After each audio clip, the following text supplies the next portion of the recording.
اور بے شک ہم نے حصول نصیحت کے لیے قرآن کو آسان کر دیا ہے، تو ہے کوئی نصیحت حاصل کرنے والا؟ نحمده ونصلي على رسوله الكريم اما بعد فاعوذ بالله من الشيطان الرجيم بسم الله الرحمن الرحيم السلام علیکم ورحمۃ اللہ وبرکاتہ۔ آئیے تجوید سے قرآن سیکھیے میں آپ سب کو مرحبا۔ کیسے ہیں آپ سب؟ امید کرتی ہوں آپ سب خیریت سے ہوں گے۔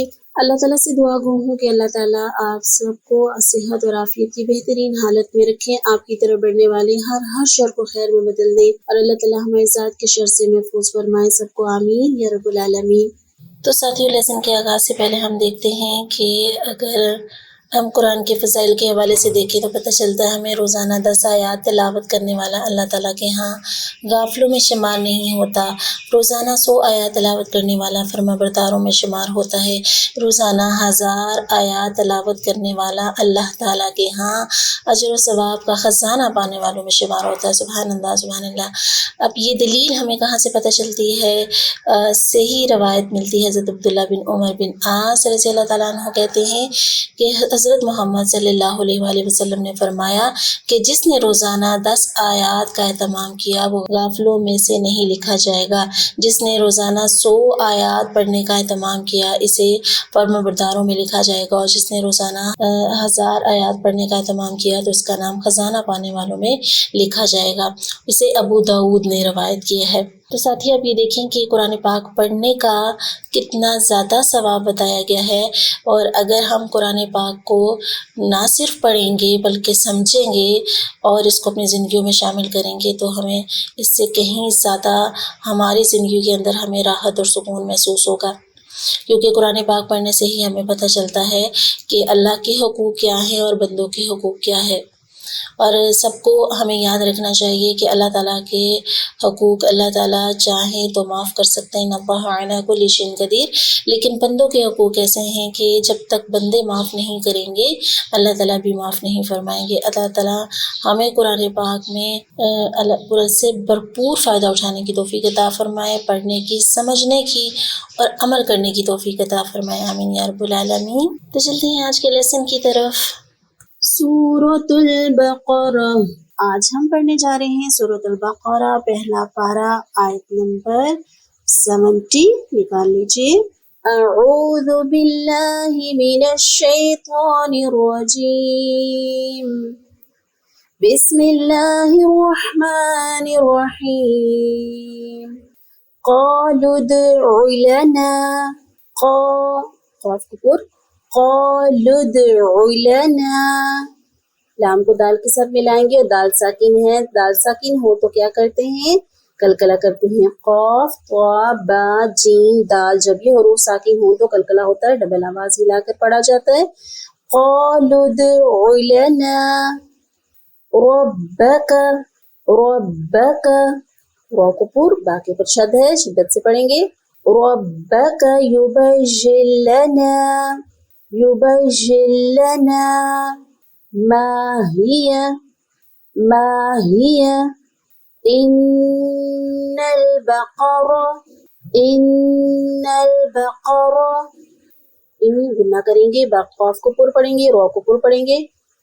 تشابہ علینا، تشابہ علینا وَإِنَّا إِن شاء اللہ، وَإِنَّا، غنہ پلس بڑی مد ہے، اس کو 3 الف کے برابر لمبا کریں گے۔ وَإِنَّا إِن شاء اللہ، اللہ کا نام پور پڑھیں گے۔ اللہ کے نام سے پہلے حمزہ کے اوپر زبر آ رہی ہے، جب بھی اللہ کے نام سے پہلے کسی بھی حرف پر زبر یا پیش آئے گی تو اللہ کا نام پور پڑھیں گے، زیر کی صورت میں باری۔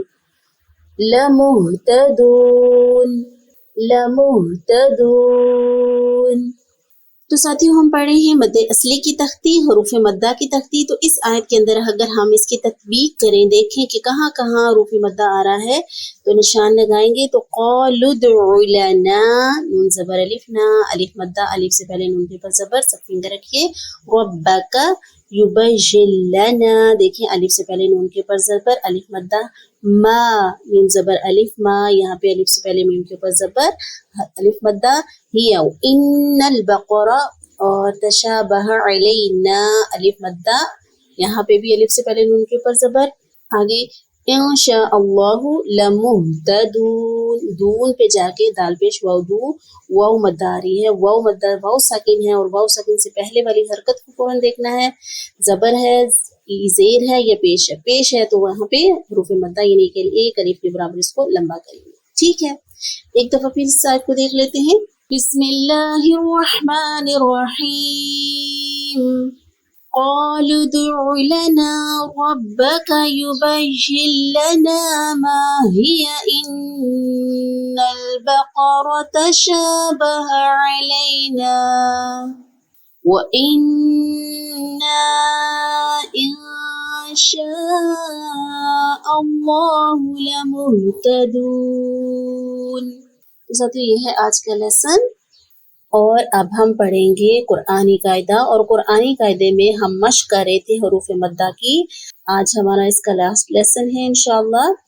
شروع کرتے ہیں، بسم اللہ الرحمن الرحیم، فا زبر فا، قاف زیر یا قی، فقی، را دو پیش رن، فقیرن، دیکھیں یا مدہ یا ساکن سے پہلے قاف کے نیچے زیر، ٹھیک ہے، ایک الف کے برابر قاف کو لمبا کریں ہیں، قاف کی حرکت کو، کیونکہ آگے یا مدہ ہے، حمزہ پیش واو او، ذال زیر یا ذی، او ذی، نون زبر الف نا، او ذینا۔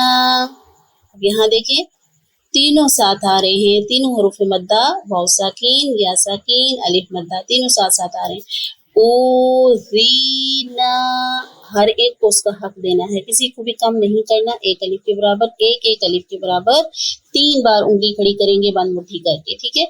عین زبر ع، زا زیر یا زی، عزی، زا دو پیش زن، عزیزن، یہاں پہ یہ مدہ، میم پیش مو، قاف زیر یا قی، مقی، قا دو پیش تن، مقیتن، حمزہ زبر ا، کاف زیر یا کی، اکی، دال پیش دو، اکیدو، ٹھیک ہے، اکی، بعض اوقات یا مدہ کے ساتھ ساتھ والا حرف بھی لمبا ہو رہا ہوتا ہے، جیسے اکیدو، دو کو لمبا ہم کیوں نہیں کریں گے، اس لیے دال کو لمبا اس لیے نہیں کریں گے کیونکہ آگے واو مدہ نہیں ہے، صرف دال پیش دو ہے، کاف کو اس لیے لمبا کریں ہیں کیونکہ آگے اس کی یا مدہ ہے، اکیدو، میم پیش مو، جیم زیر یا جی، موجی، با دو پیش بن، مجیبن، واو زبر، اور اگر یہاں وقف کریں گے تو کیسے، مجیب، ٹھیک ہے، مجیب، با ساکن ہو جائے گا، واو زبر وا، کاف زیر یا کی، وکی، لام دو پیش لن، وکیلن، واو کی ساؤنڈ وا، ٹھیک ہے، وکیلن، اور یا مدہ یا ساکن سے پہلے کاف کے نیچے زیر آ رہی ہے، ٹھیک ہے، یا مدہ الف سے پہلے زبر، واو ساکن سے پہلے پیش، یا ساکن سے پہلے زیر آئے تو کیا کرتے ہیں، مد اصلی، مد اصلی کیسے کرتے ہیں، ایک الف کے برابر اس حرکت کو لمبا کیا جاتا ہے۔ الحمدللہ آج کا لیسن ہمارا کمپلیٹ ہوتا ہے، جزاکم اللہ خیر، اپنا بہت سارا خیال رکھیں، اللہ تعالیٰ سے دعا کرتی ہوں، یا مقلب القلوب ثبت قلبی علی دینک، اے دلوں کو پھیرنے والے اللہ تعالیٰ ہمارے دل کو اپنے دین پر ثابت قدم جما دے، ہمارے دلوں کو اپنے دین پر جما دے، آمین یا رب العالمین۔ سبحانک اللہم و بحمدک، نشہد ان لا الہ الا انت، نستغفرک و نتوب الیک۔ السلام علیکم و رحمۃ اللہ وبرکاتہ۔